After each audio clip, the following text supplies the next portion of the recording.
Also, while all of you were on holiday, I wasn't on holiday, so I'm going to make that very clear. Of course, the petrol prices, according to the State Oil Corporation, the NNPC says, went down. They're bringing it down to 131 naira per litre because they said they've done a survey and think the price of petrol should be down. So that looks some good news as we're getting the GDP numbers. Bolanle Olutosin from Financial Derivatives, one of the economists and research analyst team. Good morning. Morning. This looks like, well, if petrol prices are down and diesel prices flat around 170, does that look like part of some good news that folks can add to the GDP numbers?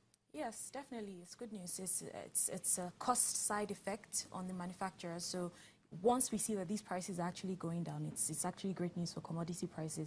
But regarding the GDP numbers of 0.55, it's great. But we have to understand that it's a lagging indicator. So obviously, it's what happened in Q2. We're now in Q3. So it wouldn't definitely affect commodity prices now. At that time, in Q2, we had floods. We had commodity prices that were relatively sticky. I know we came here all the time talking about the fact that commodity prices were sticky. And that's reflective in the manufacturing sector as well, in the GDP numbers. The fact that it contracted by a marginal amount. But looking at this quarter, we do expect that, commodity prices would begin to fall with the new released PMI numbers of 58.2 released by FBN. We do expect that, output would increase. And once output increases, then we do see a fall in commodity prices. Haven't we had consecutive positive PMI readings for July?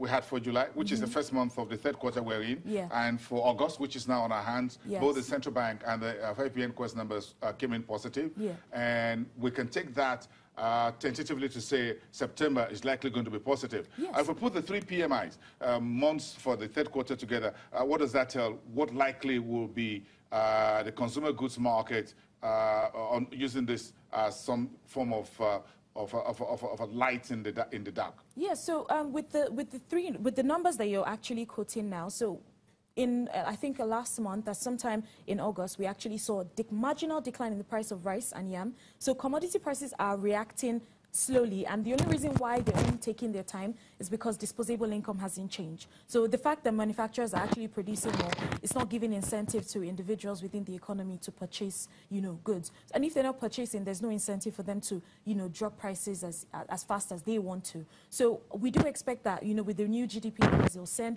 some signals into the market that the economy is actually, getting better, and there's still so much work to do to actually grow the economy. And once you grow the economy, we have, and also money supply is also an important factor to look at. Money supply hasn't actually changed. So if we don't see changes or positive growth in money supply, we don't expect, the demand for such goods to. So let's take it on, because a number of folks are looking at the GDP numbers on Twitter and everywhere, and they're saying, no, I don't agree with the numbers. Well, I agree with the numbers, but how does that improve the size of a loaf of bread that I buy or that I consume? So this is where we are. The numbers are looking good from the macroeconomic front. Production, manufacturing. But from terms of money supply and what folks have in their pockets, yes, it hasn't come in. It hasn't come in. Okay, so we know what to do. We need to put more money in people's pockets. Yes, Thank you very much for coming. Bolanle Olutosin from Financial Derivatives Company. And that's all about commodities market, shall we? Let's wrap up the show in about a minute.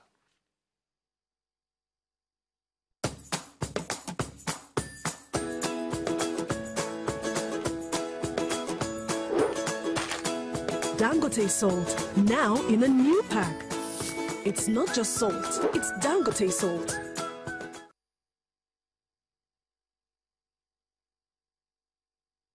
So, and of course, the takeaway from today's edition of Business Morning, about 14,000 babies are produced in Nigeria every day. So the GDP that we have is feeding just about 4,000 or about 2,000 of them. So we need to either produce more babies or produce less babies, produce more GDP. Either ways, we need to find some solutions. So tomorrow is going to be a big day from the central bank. Emmanuel Ukeje, the special assistant to the governor of the central bank, Godwin Emefiele, will be live here in the studios to us to do the monetary policy side of the GDP. I'll see you again tomorrow.